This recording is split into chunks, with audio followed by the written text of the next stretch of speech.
Muy buen día tengan todos ustedes transmitiendo una vez más de la señal del 1180 de AM. Esto es Agenda 1180 y como cada jueves de Agenda Mediática, nos da mucho gusto de presentar a la maestra Gladys Navarro, corresponsal del Universal, que nos viene a platicar las notas más relevantes de la semana. Les saluda Yasmín Rodríguez en la voz, Juan Quintana en los controles técnicos y bueno, aquí estamos con toda la energía posible para empezar este jueves con mucha información. ¿Qué tal, maestra? ¿Cómo está? Hola, ¿qué tal? Muy buenos días, Yasmín. Con toda la energía posible de jueves, de casi viernes y terminando ya el módulo de clases en la Universidad de Géneros Periodísticos, que me encanta, yo lo disfruto, espero que mis alumnos también lo hayan disfrutado muchísimo. Y bueno, hay de verdad que mucho tema. Vamos esperemos que nos alcance el tiempo, nunca nos alcanza, pero bueno, por lo menos para que sepan cómo qué es lo que se está moviendo, ¿no? Qué es lo que se está presentando en la agenda de los medios de comunicación, que bueno, la agenda pública.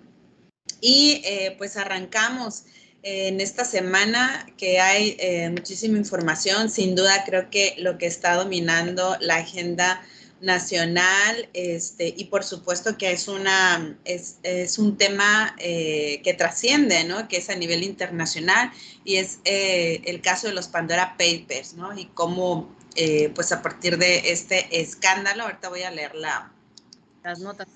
la nota, ajá, a mí me gusta mucho consultar a la BBC Mundo porque trae como un enfoque, como muy instructivo, divulgativo, y como que nos presenta las notas de una manera muy entendible a quienes a lo mejor de pronto no están como muy empapados así en el tema. Entonces, pues, ¿qué son los Pandora Papers? En una de las notas que aborda, así como que nos pone el ABC, los Pandora Papers nos dice qué son los paraísos fiscales y cuándo, perdón, la primera, espérame tantito porque esa va a ser otra. ¿Qué son los Pandora Papers y cómo involucra a expresidentes y políticos de América Latina, ¿no? Y entonces en la nota señala la filtración de 12 millones de documentos sobre las fortunas de personas poderosas, incluidos más de 330 políticos de 90 países. Ese es el alcance, ¿no? Han revelado las complejas redes que se construyen en el mundo de los negocios para mover dinero. Presidentes, exmandatarios, políticos, celebridades del espectáculo, ahí generó mucho revuelo, algunos nombres que ahorita vamos a comentar, y deportivas. La lista de salpicados por las revelaciones de los Pandora Papers es larga. Las personas nombradas en los papeles utilizan compañías offshore secretas para ocultar su riqueza en paraísos fiscales. Aquí está el punto, ¿no? En algunos casos se han expuesto esquemas de elusión de impuestos hasta lavado de dinero. Es decir, que hubo una filtración muy fuerte de muchos documentos de despachos que hicieron llegar a un consorcio de periodistas que han hecho varias investigaciones relevantes, periodismo de investigación que a nivel internacional es un periodismo colaborativo de gran valor, porque periodistas de diversas partes del mundo colaboran y bueno, obtuvieron esta filtración de documentos, de despachos, en donde surgieron todos estos nombres. Aquí les repito, ¿no? Señala en la nota, 330 políticos de 90 países involucrados. ¿En qué? En construir una serie de empresas, hacer unas empresas para de algún modo como beneficiarse fiscalmente, y por eso es que como que hay un señalamiento y de pronto no dicen, bueno, lo hago legal, pero evado ciertos impuestos en mi país y pago en otros países menores, ¿no? Algo así como muy apenas, ¿no? Explicado. En la nota nos dice, las personas nombradas en los papeles utilizan compañías offshore secretas para ocultar sus riquezas en paraísos fiscales. En algunos casos se han expuesto esquemas de elusión de impuestos y hasta lavado de dinero, pero muchas de las transacciones incluidas en los documentos no implican un delito. De hecho, una de las mayores revelaciones de los Pandora Papers es cómo personas prominentes y ricas han establecido empresas legalmente para comprar propiedades en secreto. Esto lo han utilizado bastante. Sin embargo, muchos también señalan que aunque tener activos secretos en el extranjero no es ilegal, el uso de una compleja red de empresas secretas para mover dinero y activos es la manera perfecta para ocultar ganancias provenientes de la delincuencia. Y ahí está el riesgo, ¿no? De este tipo de transacciones, de no enterarlas también a las autoridades mexicanas, sino que hacer las transacciones fuera, ¿no? Del país, tener propiedades fuera, a través de estos modelos de empresas en donde solamente figura el político, el empresario, a lo mejor una esposa, el actor, la actriz, la cantante. Entonces, este es el esquema que trabajan. Les voy a leer otro que es, aquí está, esta que les decía como una nota muy ilustrativa. ¿Qué son los paraísos fiscales y cuándo es ilegal usarlos? La filtración de 12 documentos sobre las fortunas han revelado complejas redes que se construyen en el mundo de los negocios para mover dinero. Las personas nombradas en los papeles utilizan estas compañías de offshore secretas para ocultar la riqueza. Pero también en esta nota nos dice qué son los paraísos fiscales y las empresas offshore y cuándo se convierte en un fraude, ¿no? Y señalan que un paraíso fiscal es un territorio que ofrece a individuos y empresas extranjeras poca o ninguna carga tributaria y por eso van allí, ¿no? a llevar sus negocios en un entorno estable política y económicamente. Eso lo suelen combinar con que proporcionan poca o ninguna información financiera a las autoridades fiscales extranjeras. El término paraíso fiscal siempre huele mal, pero las inversiones son legales siempre y cuando se declaren, explicó a la BBC Mundo Daniel Leckman, contador público tributarista, socio de un estudio en Buenos Aires. Los individuos y las empresas que no tienen su residencia en un paraíso fiscal pueden tomar ventaja de los regímenes de estos países para evitar el pago de impuestos en sus países de origen. Este es como el fondo, ¿no? Y en ese momento... Y es en ese momento cuando se convertiría en una operación ilegal, porque los países de residencia van a exigir que sean declaradas las cuentas o empresas offshore que registraron movimientos o ganancias en el extranjero, según explican los expertos. Y aquí, esto lo comento yo como para reiterar, es donde puede ocurrir una ilegalidad. Si no se declaran en el país de origen, por ejemplo en México, pues entonces algo está pasando, ¿no? Y bueno, ¿es legal tener una cuenta en un paraíso fiscal? Dicen los expertos consultados por BBC Mundo sobre si es legal o no. Dicen, si es legal tener una cuenta en un paraíso fiscal, la respuesta es un sí, sí rotundo. No es ilegal, sostuvo Robert Wood, socio director del estudio de abogados, especialista en fiscalidad en San Francisco. Dice, también es perfectamente legal que una persona posea una empresa en el extranjero que simplemente mantiene cuentas bancarias o un fideicomiso extranjero con cuentas o acciones. Pero también dice la nota, ¿cuándo entonces es ilegal? Lo que es ilegal es tener cualquiera de estos tipos de cuentas o empresas sin informar a las autoridades. Y hasta aquí lo dejo. Creo que ese es el panorama, ¿no? Entonces, es un entramado, ¿no?, de situaciones. Sí puede ser legal, el problema es que no se informa a las autoridades de origen, ¿no? Y entonces, pues, se ha hecho un escándalo porque han surgido nombres diversos, no solamente de políticos, sino también de presidentes y expresidentes de América Latina. Entonces, a actores, cantantes, ahorita les voy a decir unos, déjenme abrir la... Aquí tengo a la mano algunos, ya está. La tienes aquí. Bueno, Adelante, no de sé los cuál es. nombres. Shakira, Chayanne, hicieron incluso memes y todo. Miguel Bosé, así es. Vargas Llosa, escritores también, y ay, cómo le echaron en las notas también del periódico La Jornada a Vargas Llosa. Así es, que ella también salió así como a defenderse. Entonces, recordemos también que estos son los Pandora Papers, pero ya hubo una investigación anterior, ¿no? Que son los Panama Papers, también en ese mismo sentido. Entonces, creo que aquí va a ser muy importante, bueno, el seguimiento, ¿no? Esta es una nota que tiene una magnitud, es de trascendencia y seguramente nos vamos a estar enterando, ¿no? De cada vez más nombres y más nombres que van saliendo en distintos ámbitos. En la investigación se señala que obviamente los periodistas que participaron consultaron, por ejemplo, les mandaban cuestionarios de preguntas o se comunicaban con la gente de prensa de Chayanne, de Luis Miguel, ¿no?, de Miguel Bosé, de todas estas estrellas, ¿no?, de la farándula, y pues se negaron a dar información. Entonces, yo traigo por eso a la mesa y por eso dediqué estos minutos a la lectura específicamente, porque BBC consulta a los expertos e informa, ¿no? ¿Puede ser legal? Sí, claro, puedes tener un patrimonio fuera, no puedes comprar en otras partes del mundo, pero de pronto, ¿no? Si no enteras, ¿no? a la autoridad donde tienes esa residencia, pues entonces se puede convertir en legal, porque de algún modo pues estás evadiendo pagar estos impuestos, ¿no? En tu lugar, y buscas otras entidades que te den mayores beneficios. Entonces, nos vamos a seguir informando, enterando de nombres y de estos modelos también raros, y que también le vienen bien, y ojo allí, ¿no? A la delincuencia organizada. Entonces, ese es el gran riesgo, ¿no? Que existe.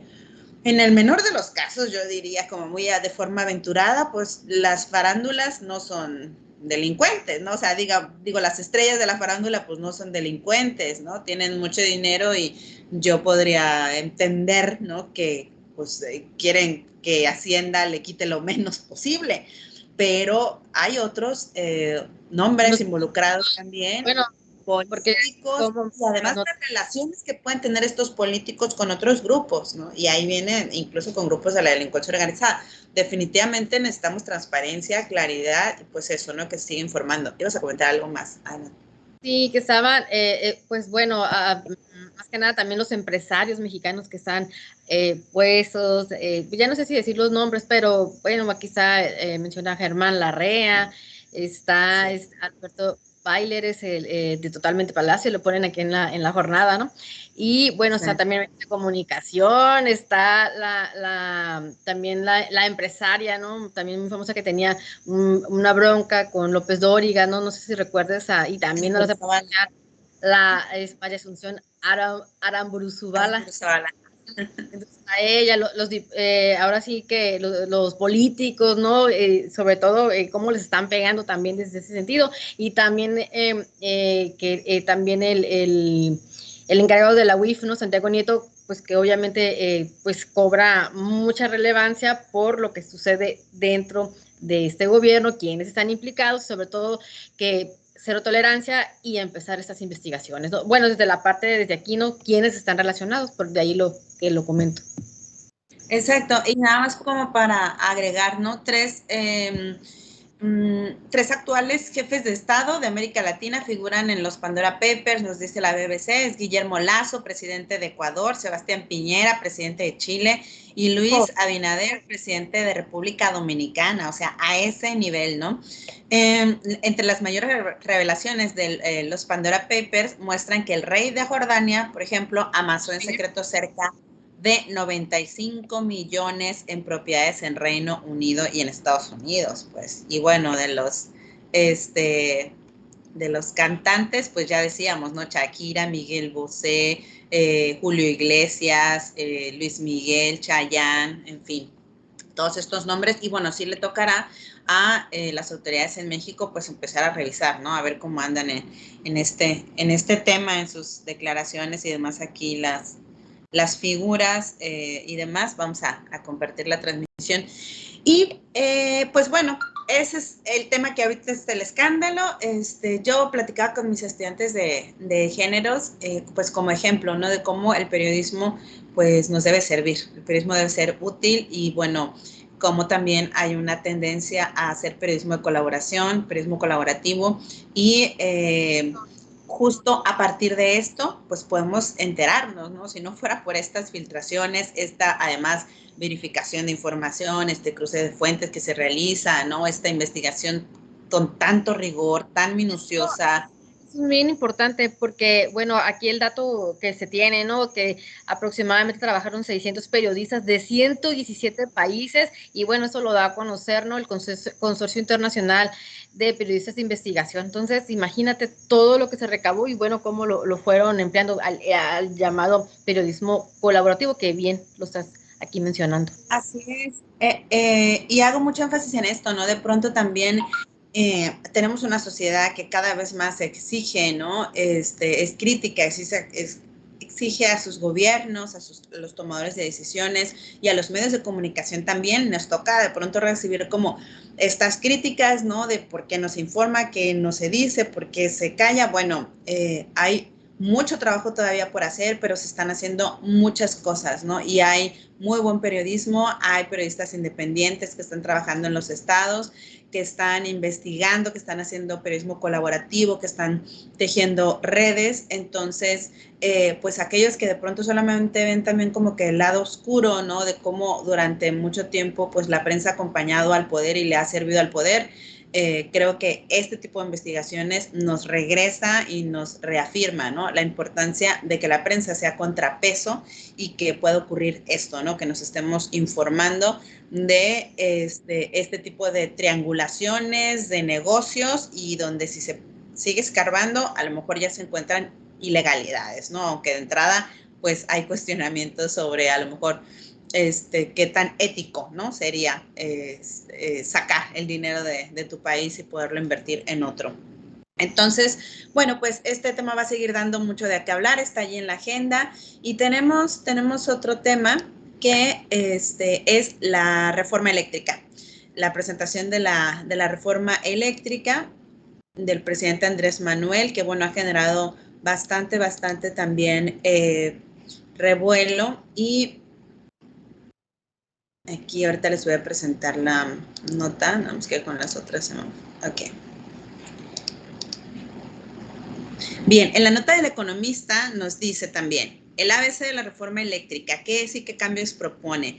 La iniciativa de reforma eléctrica presentada el viernes 1 de octubre, después de la agenda mediática por el presidente de la semana pasada, por el presidente López Obrador, generó fricciones con empresas y países en acuerdos internacionales. La nueva iniciativa propone un nuevo sistema eléctrico en el cual el Estado recupera la conducción del sector a través de la Comisión Federal de Electricidad. Este es el punto central, recuperar el control, ¿no? del sector energético.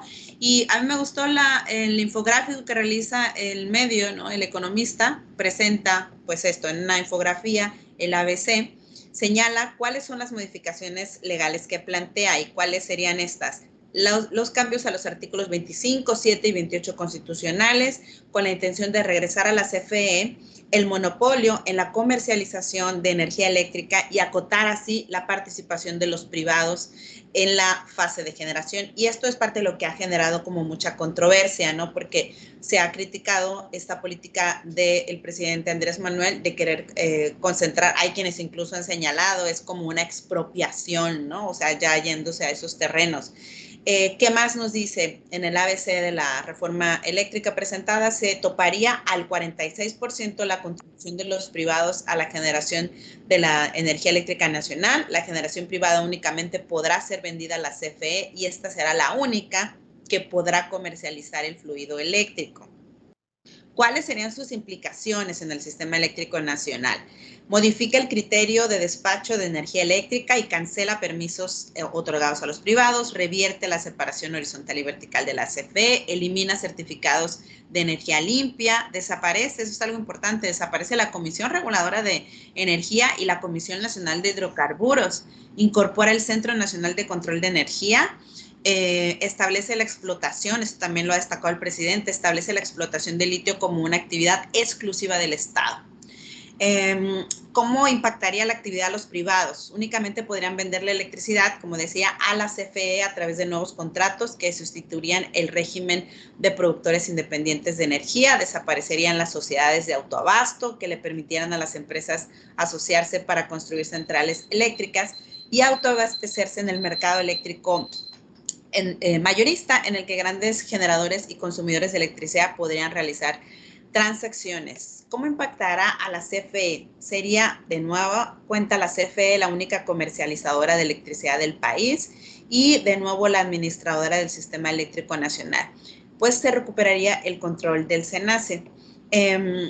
Toma en cuenta el medio ambiente, hacer una pregunta, ¿no? La iniciativa de CFE prevé que sea la CFE, la iniciativa de reforma prevé que sea la CFE la única encargada en la planeación de transición energética, pero no especifica medios para llevarla a cabo. Por el contrario, desmantela el mercado de CEL un mecanismo actual para obligar a los grandes compradores de electricidad a dar mayor lugar a energías limpias. Y esto ha sido criticado por organizaciones de la sociedad civil que son especialistas en el tema ambiental. Incluso también Greenpeace ya salió y dijo que, exacto, salió a señalar que era un error y un retroceso porque dice, se quiere quitar como esta participación privada y se habría la posibilidad de regresar al monopolio estatal y también pasándome a lo que dice Greenpeace, señala que tras un análisis de la iniciativa,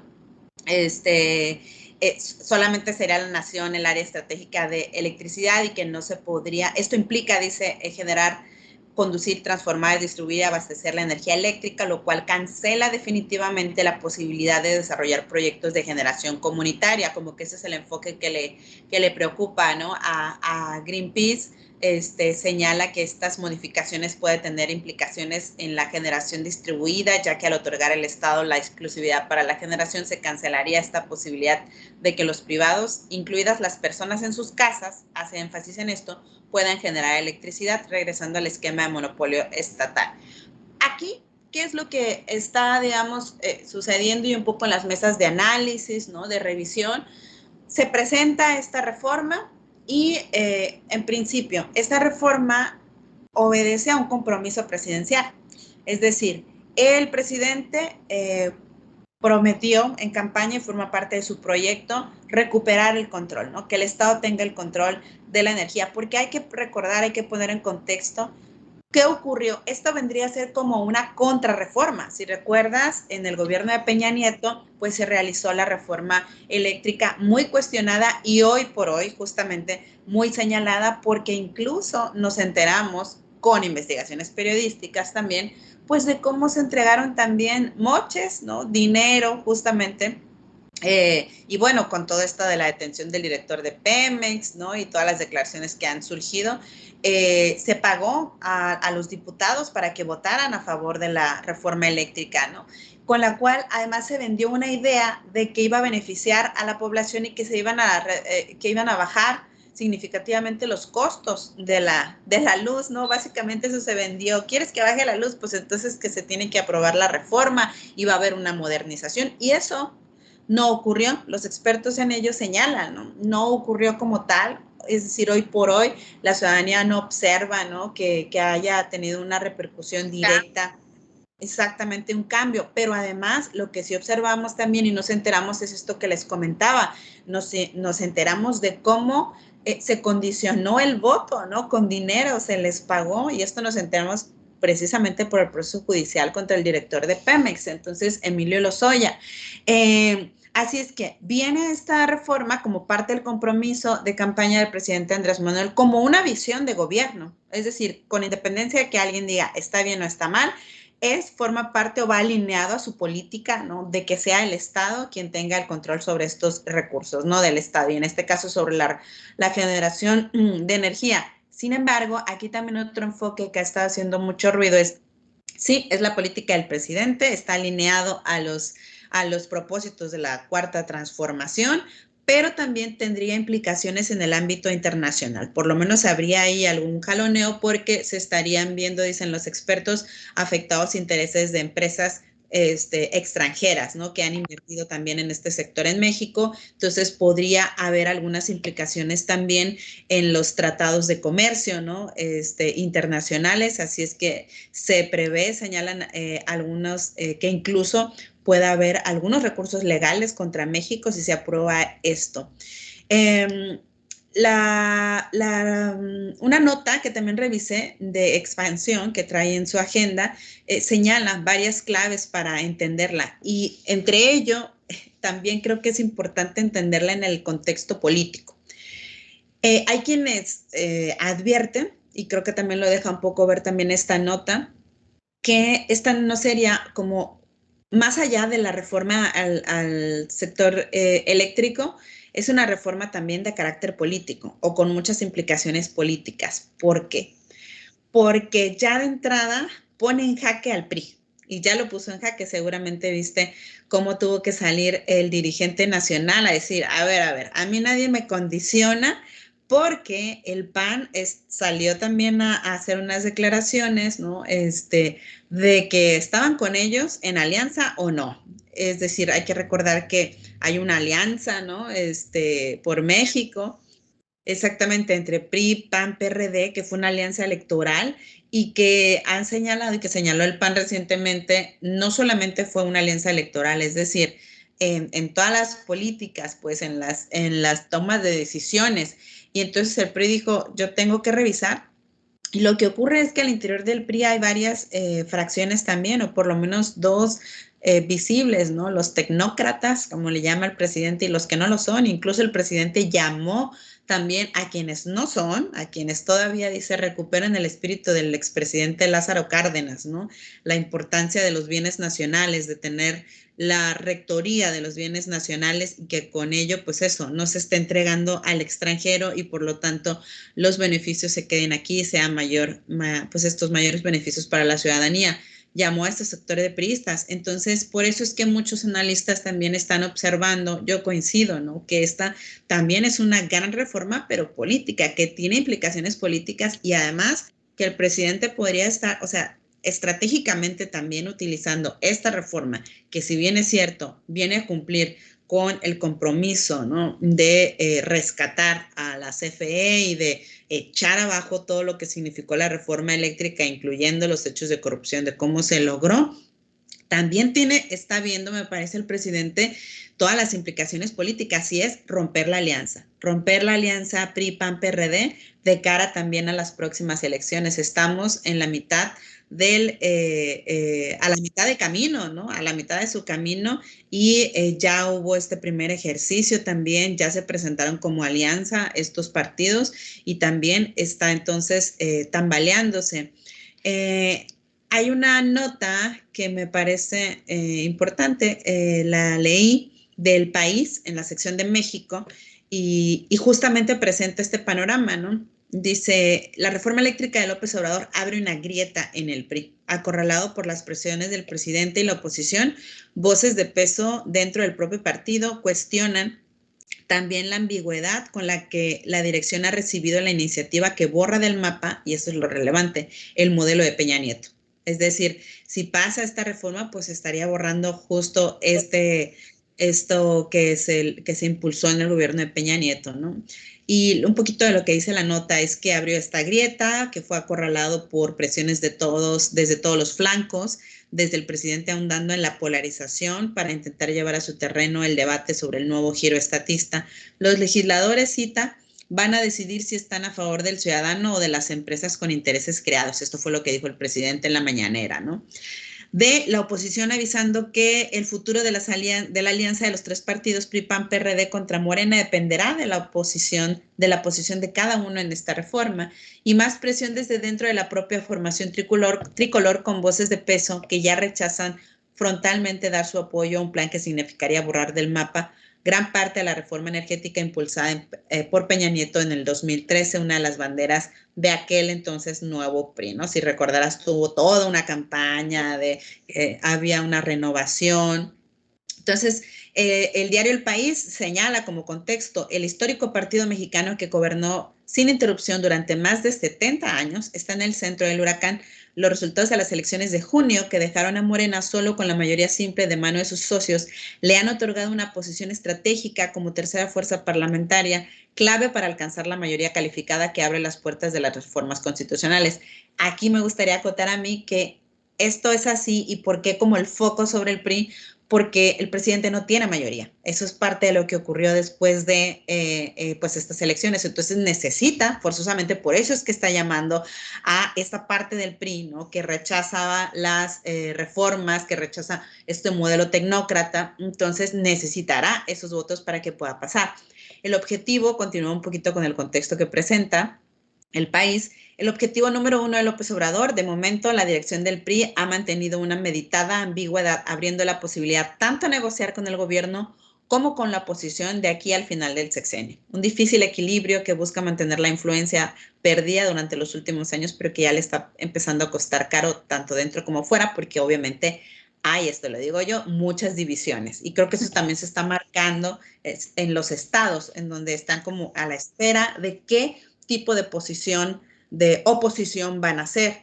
Y en Baja California Sur, abro paréntesis, ¿no? Si te fijas, PRI, PAN y PRD, ¿dónde están? En este arranque de administraciones. ¿Qué están haciendo? No es el tema que vamos a abordar, pero a propósito de esto, ¿no? De que es una reforma también con tintes políticos, que cómo se están configurando como oposición en Baja California Sur. El gobernador del estado ya cumplió un mes, una semana, las alcaldesas y el alcalde. Ya tenemos como los primeros acciones, que son la integración del gabinete. Por ahí salió el PAN de Baja California Sur a decir que no había paridad, ¿no? Y ya, pero se desapareció. Están entrando en un proceso de renovación. El PRI acaba de dar una declaración, el líder priista de Baja California Sur: vamos a hacer una oposición responsable, como muy alineado a este mensaje también nacional del líder nacional, porque están a la expectativa también, ¿no? De hacia dónde se van a mover las aguas. Entonces, pues va a estar bastante interesante. Yo lo que sí considero es que debe de haber contrapesos, desde luego. En una democracia tiene que haber contrapesos, los medios pueden ser y deben de ser contrapesos. Y no es sano, pues, ¿no? Que a todo se le diga así al presidente. Creo que es importante que esta reforma se analicen, se revisen en efecto sus pros, sus contras. Creo que el presidente tiene todo el derecho a presentar, finalmente toma decisiones, fue electo, trae una visión de país. Es esa la visión, ¿no? Aunque a muchos no les guste, es una visión social, no es una visión de voltear a ver a los sectores que durante muchos años no han sido considerados, no han sido tomados en cuenta también. Es la rectoría de los bienes del Estado. Es un nuevo modelo, ¿no? Es un nuevo proyecto, sí, como él señala de nación. Bueno, si no nos gustan los resultados de esto, tendremos la posibilidad de decir: no me gustó, en la revocación del mandato, o bien de votar por otra opción también. Entonces, que podrá venir otro modelo, como han ocurrido, ¿no? Anteriormente, pero de inicio, a mí me gustaría poner esto en la mesa, ¿no? Es que esta es la visión. Y entonces el presidente presenta esta iniciativa y tocará justamente en el Congreso de la Unión, está revisando, estar haciendo las modificaciones de tal manera, pues vamos a ver si avanza o no. Y las repercusiones son estas que estamos planteando, ¿no? Como las repercusiones en el ámbito político también, y por supuesto para los estados. Así es que esta nota va a seguir dando mucho de qué hablar. Se está generando, apenas tiene estos días, se presentó el viernes. Y ya muchos pues observan, ¿no? Contradicciones, riesgos que pudieran venir, recursos legales, por la afectación a empresas transnacionales, y el presidente se mantiene, ¿no? Hay que mantener el control sobre los bienes, hay que recuperar a CFE, hay que modernizar, sí, pero sobre todo señala que con esto se bajarían ahora sí pues también como los precios. Vamos a ver si le alcanza, y nos tendrán que explicar también los expertos, ¿no? Técnicamente los alcances o no, pero esta parte de lo político creo que también es muy interesante de observarlo, de tenerlo en el radar. Y bueno, los medios de comunicación, obviamente los grandes medios, pues están en su agenda, y están con un enfoque, ¿no? De mostrar estas divisiones, estas implicaciones políticas también que tienen, no solamente técnicamente de la reforma, pero están mostrando las implicaciones políticas, esta lucha de fuerzas. Y pues no sé si tengas algún comentario al respecto, si no, pues pasamos también a lo local, que hay bastantes cosas por aquí. No, solamente mencionar esa parte de que ya esta iniciativa va así como está, pasaría, no se le haría ningún cambio, ¿no? Es lo que se comenta. O sea, así como ya se estuvo planteando, así quedaría. Y también, bueno, que ese 46% que queda para la iniciativa privada, es menor, ¿no? Porque pues, el control quedaría en CFE el 54%, pero de ese 54% que queda con ellos, bueno, ¿de dónde que saldría el dinero, no? Porque pues si bien no andamos muy bien económicamente, bueno, esa es una de las preguntas que se lanzan las ONGs, que se lanzan las asociaciones, o la parte contra opositora, ¿no? Entonces es importante pues ver cómo quedaría el control, que sería bueno que quede todo el control en CFE o que... Entonces, son preguntas, ¿no? de que se van lanzando en torno a este tema, y bueno, no, ya es como borrón y cuenta nueva, como mencionas, ¿no? Entonces, bueno, vamos a ver. Y eso también corresponde a una de las partes que comentaste de en el ámbito internacional, ¿no? ¿Cómo nos vamos a ajustar? Pues si bien queda ambiguas ciertas partes para la mejora de nuestro ambiente, ¿no? Y más armonioso, cómo se regularía también todo, pues esa parte. Si bien hay compromisos que cumplir, ¿qué sucedería, no? Claro, el debate y la votación en el Congreso están previstos para mediados de noviembre. Claro, lo que pretende el presidente es que salga sin una coma, ¿no? Sin la modificación ni a una coma. Vamos a ver cómo se da. Estamos en una república democrática, es un parlamento y abierto. Esperemos que pues se dé, ¿no? En esos términos y bueno, que se hagan si se pudieran, claro, los ajustes necesarios para esto, ¿no? Revisar todos los claroscuros. Así Y es. bueno, vámonos Siguiente al tema. tema local. Sí, en el tema local, bueno, pues ya se cumple una semana de las alcaldesas y el alcalde en los municipios. Ya se informaba acerca de la integración de su gabinete, pero también parte de lo que se tomaron decisiones y creo que es como que ha generado gran expectativa son los planes de austeridad, porque los municipios, pues todos básicamente están en crisis, con excepción quizá del municipio de Los Cabos, La Paz, Comondú, Loreto, Mulegé, sobre todo los que vimos en la recta final, antes de las elecciones, una gran crisis en Mulegé, que había paros de labores, que había paros y manifestaciones de policías, falta de pago a los mismos, en Comondú también, en el municipio de aquí de La Paz ni se diga, las fallas en los servicios públicos, el tema del agua potable, ¿no? Cada vez más la escasez, entonces pues llegan con grandes retos, llegan las alcaldesas y el alcalde a los municipios, pues para tratar de asumir o afrontar la crisis. Y en el caso de La Paz, lo que observamos fue como intento, ¿no? De implementar una política de austeridad, y lo comentábamos la semana pasada de inicio, lo rechazaron los regidores, la reducción del sueldo, es decir, todos aquellos viáticos, ¿no? Como de gasolina, apoyos para que les llaman asistenciales, y solamente se quedarían con 45,000, estaba planteando la alcaldesa. Pero lo que ocurrió fue que pues hubo rechazo, ¿no? Entonces empezaron, ya platicamos al respecto la semana pasada de eso, y en la continuación de la historia, lo que ocurrió justamente el día de ayer fue que de nueva cuenta se llevó este plan de austeridad, me parece que ya consensuado, plan de austeridad en La Paz, ¿no? Y el cabildo, ya ahora sí los regidores, que a los cuales les fundieron, porque anteriormente varios de ellos se habían tirado así como que la víctima, ¿no? De me están agrediendo, ¿no? Y creo que sí hubo muchas reacciones en sectores de la sociedad que decían, ¿no? A ver, los sueldos de 45,000 pesos de los regidores son suficientes. Ellos hablaban de una necesidad, una revisión de todo la nómina, pues, ¿no? Que hicieran ciertos ajustes. Pero finalmente ayer pasó. En la nota del Independiente señala, Cabildo acepta la reducción salarial a regidores, directivos y delegados. En sesión extraordinaria, el Cabildo de La Paz, realizada la tarde del miércoles, aprobó por unanimidad el tabulador de salarios que propuso la alcaldesa Milena Quiroga. Es decir, después de una revisión se aprobó, ¿no? Durante una semana. Los sueldos más o menos quedaron así, 45,000 pesos para los regidores y hasta 80,000 pesos para la alcaldesa. Tampoco se bajaron más de eso, y había quienes estaban señalando, incluida yo, que creo que 80,000 pesos es bastante, o sea, para digamos, el cargo, pues, de alcalde, pero bueno, no se bajaron de allí. Lo que sí es que subieron el sueldo a los delegados, porque iban a ganar una cosa así como de 6,000 pesos mensuales. Tal. Mira, aquí en la nota del Independiente señala, el tabulador aprobado por la alcaldesa señala un monto máximo mensual de 80,000 pesos para ella, al síndico de 45,000, a los regidores de 45,000, al secretario, tesorero, oficial mayor y a la titular de Contraloría 44,000.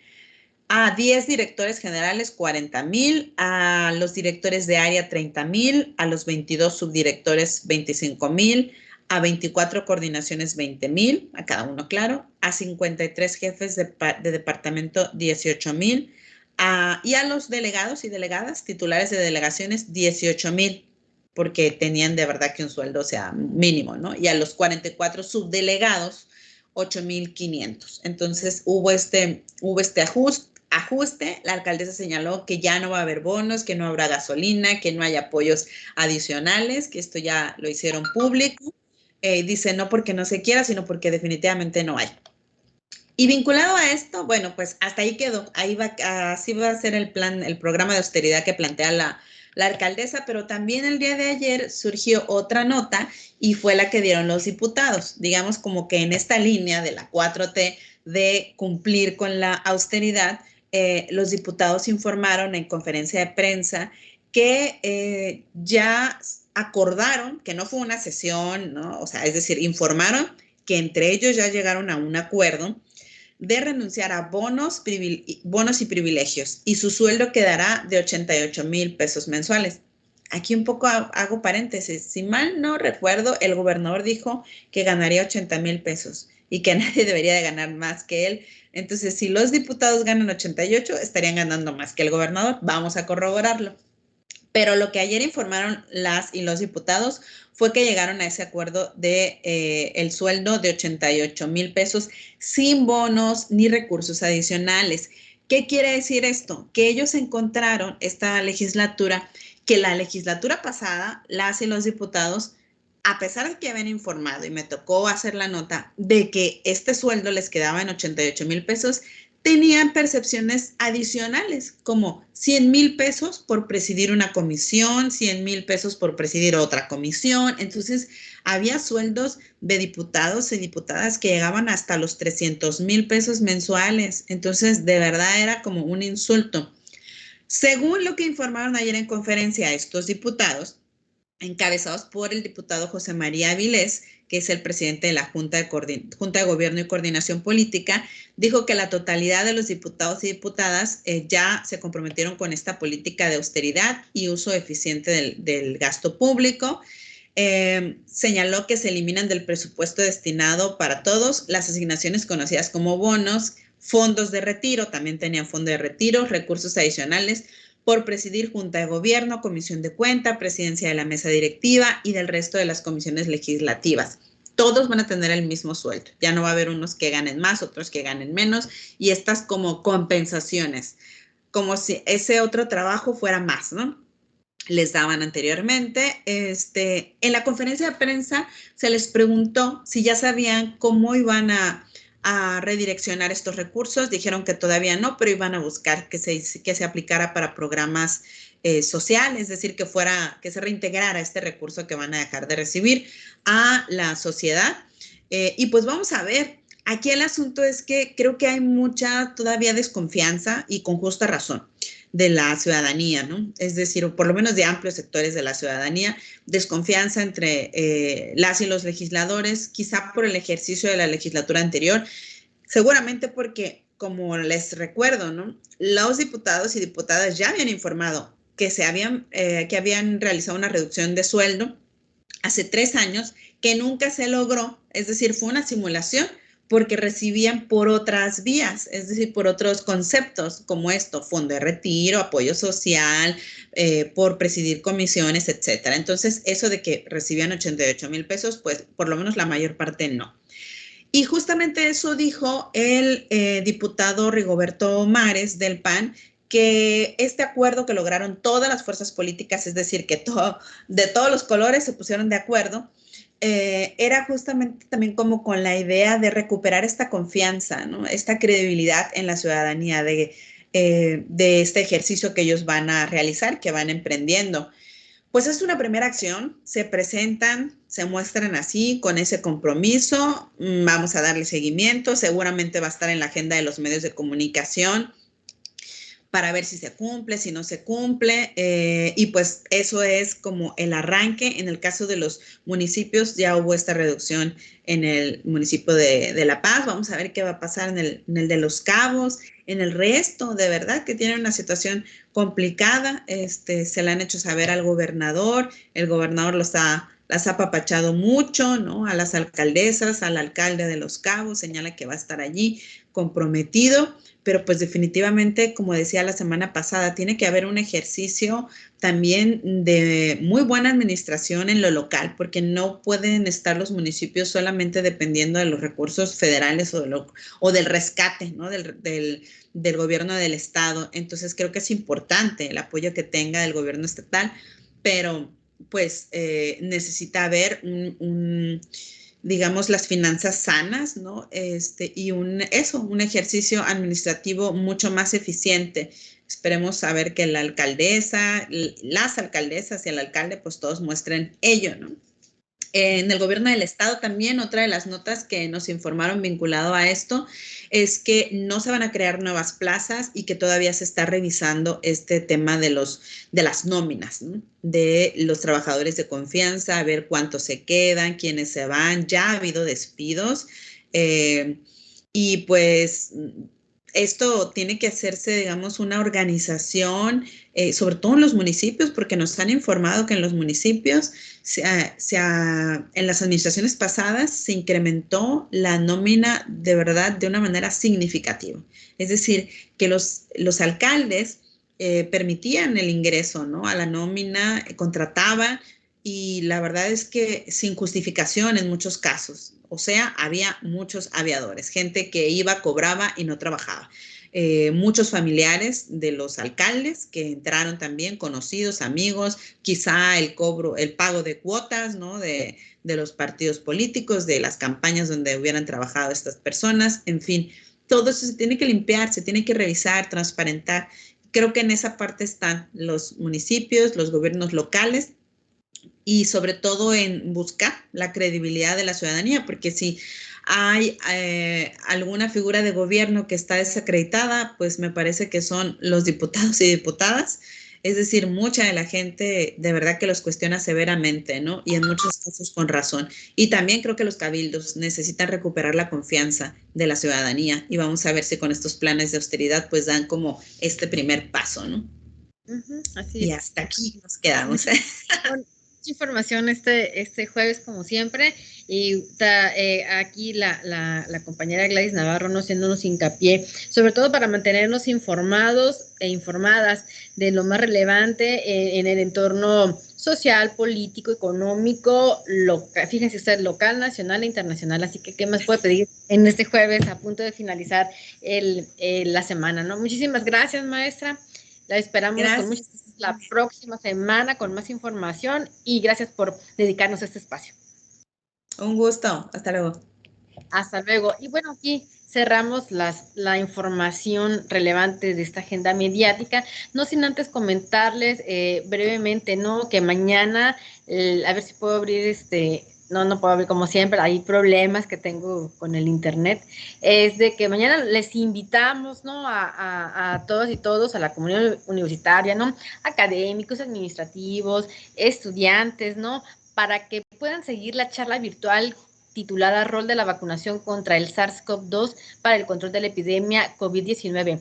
Esta charla será impartida por el coordinador estatal de vacunación de la Secretaría de Salud, el doctor Héctor García Hurtado. Y bueno, esta actividad no tiene como finalidad que puedas conocer información que no está de más, información importante, que puedas conocer más sobre los esquemas de vacunación disponibles y resolver alguna duda que puedas tener sobre este tema, ¿no?